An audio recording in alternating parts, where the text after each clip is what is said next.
Welcome into Yankees Unloaded. I'm your host, Gary Sheffield Jr. As you notice, Jake Ellenbogen is not in today. He is covering the NFL draft. He runs a show called Downtown Rams. He does an excellent job. And he chose a hell of a game to miss. And of course, the show must go on. I am going to discuss today's 3-1 loss to the Oakland Athletics. Super disappointing. We're going to touch on the Yankees' inability to score, their lack of timely hitting. Of course, Giancarlo, Rizzo coming up with the bases loaded to no avail, but we will talk about some positives. Gleyber Torres, Trevino leaving the yard, Dennis Santana, Victor Gonzalez, the whole nine. And then, of course, we're going to save the finale for Mr. Mason Miller out of Oakland. Not many people talking about him. Dude is an absolute unit. He is a unit in a show in Oakland. He's not the guy you want to see, which of course is part of the reason why your hosts here at Yankees Unloaded and a lot of our audience mentioned this team needs a score, because you do not want to see guys like Miller at the end of that bullpen. They make games very difficult to win. So let's start with this lineup. What happened today? In my opinion, it seemed like the Yankees just have a problem cashing in. If you notice today, they did not struggle to hit the ball. We had 11 hits today. We had 15 guys reach base. And most people's issue with the New York Yankees is that they're not cashing in. We left 11 guys on base today. That's absurd. It is absolutely insane. And we came into this matchup, Jake mentioned it last show, how Alex Wood is going to be pitching for Oakland. That is not an opportunistic outing for Oakland. That just is not. And we must touch on the fact that these are Major League Baseball players. Alex Wood is a Major League pitcher. He deserves respect. But just because you respect someone and what they do with their craft does not mean you can't expect to demolish them. And the Yankees must do that. We thought yesterday, Aaron Judge, he seemingly got a second opportunity. We thought he struck out. He ends up leaving the yard, and we thought Aaron Judge must have some type of momentum coming into today. Aaron Judge comes in, goes 0 for 3 with 2 punch outs. Something we weren't expecting, but it's demoralizing. It really is. Luckily, it is a long season, and we've got plenty of time. I shouldn't say we're going to right the ship, because we're still 17-9, very respectable. But if I told everybody we were coming into this series and we were going to leave with a split with Oakland, the 10-16 Oakland Athletics, who are going to be in Sacramento next year, yeah, I think that everyone would have been disappointed. So I think that's where my head's at right now, is more of an emphasis on the offense and what they're doing, and lack thereof, is not cashing in. And I think the biggest at bat, and this is shocking to say because you never want to say a first inning at bat is the most important at bat of the game, but we've got to mention Giancarlo Stanton's at bat earlier in this game in the first inning. You're talking about a bases loaded, really an at bat against his strength, which is low velocity, left-handed pitching. It's pretty much exactly how you would tee up Giancarlo to do damage. And long behold, we're swinging at pitches outside the strike zone, which we mention on this show countless times, not just yesterday, that plate discipline and understanding which pitches inside the strike zone you can do damage on. And Giancarlo failed in that situation. And unfortunately, Anthony Rizzo, who sat right behind him, is in a situation where the obvious, they're looking for a double play ball. So any person in a major league lineup should have an understanding, okay, this guy doesn't have wipeout stuff. He's going to be pitching to the bottom of the zone. I need to see the ball up in the zone, put a ball into the outfield, whether I'm out or not, and get a run home. The Yankees needed it. They thought they did a decent job of it yesterday.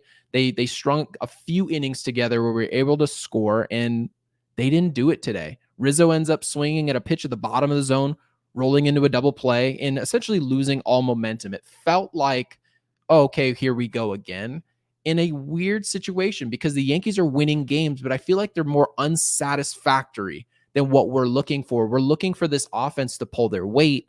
Matt Blake and this staff have done a spectacular job. Aaron Boone has done a spectacular job pushing innings. We got more innings today out of Nestor Cortez. I know it's frustrating. It's frustrating to see Nestor Cortez give up 3 It feels like he didn't dominate, which you would want.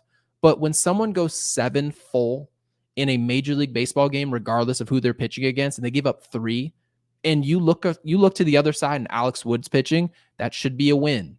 And the Yankees didn't deliver. Their lineup did not pull their weight today. And that has to be said. Dennis Santana, Victor Gonzalez, they were good again today. This staff has been good.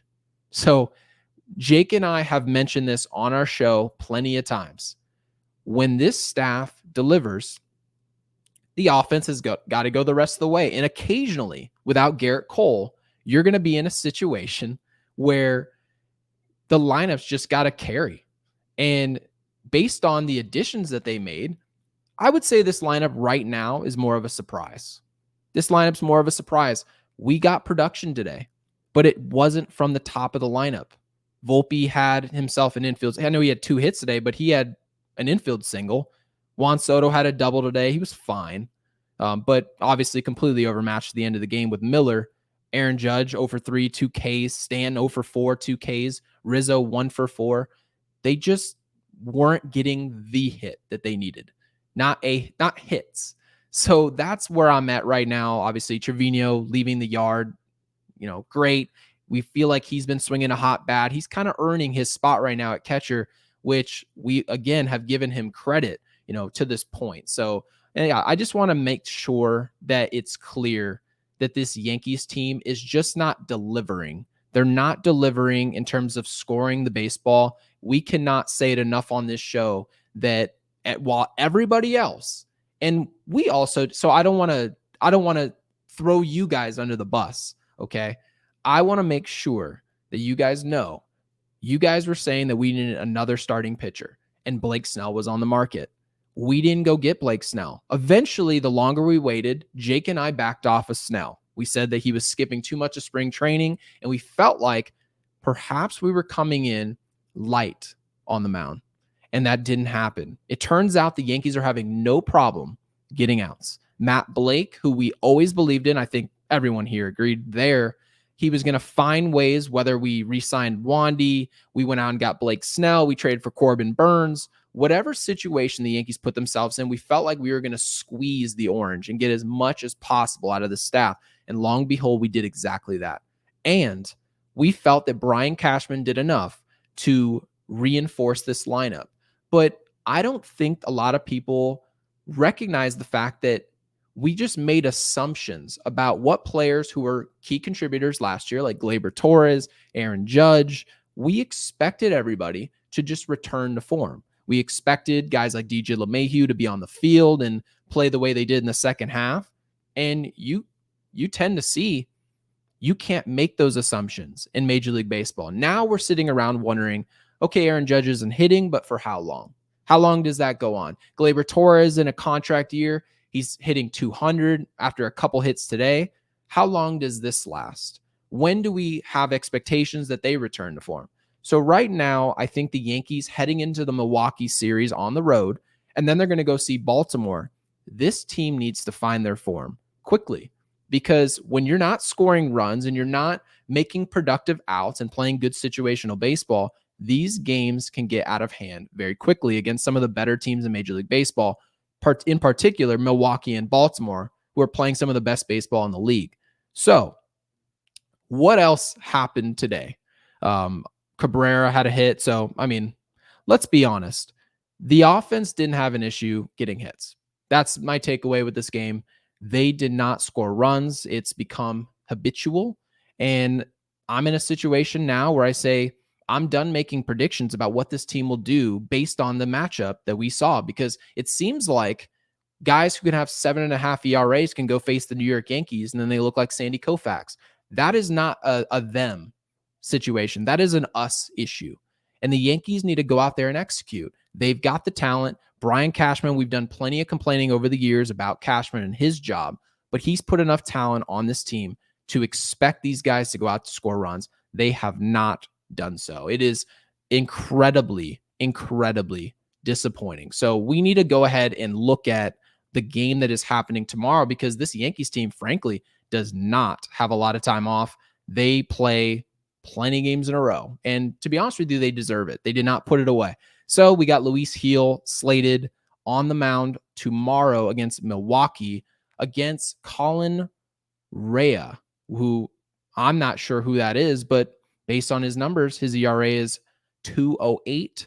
He's clearly finding ways to get outs. He's 33 years old, so he's been around Major League Baseball, I guess, and in terms of the minor leagues.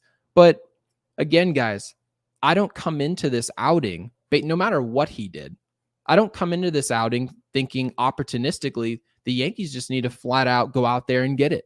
That's just what it is. It didn't matter if this guy had a 7 ERA or hell, if his ERA is 2.08.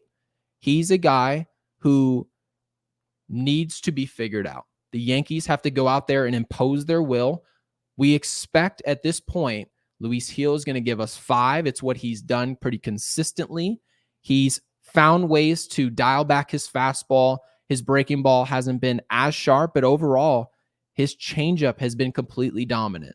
That's what we're expecting tomorrow. If he has his command, we're going to be in the game. We're going to have every opportunity to go out there and score, and we're going to see what the offense does. So it's going to be interesting to see what happens tomorrow. It's amazing how Mr. Jake Ellenbogen finds the perfect game to go cover the NFL, but I can't blame him.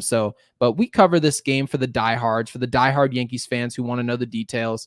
And we always appreciate you guys. So if you guys watch this video all the way to the end, make sure you like and subscribe to this video, and we will see you guys tomorrow.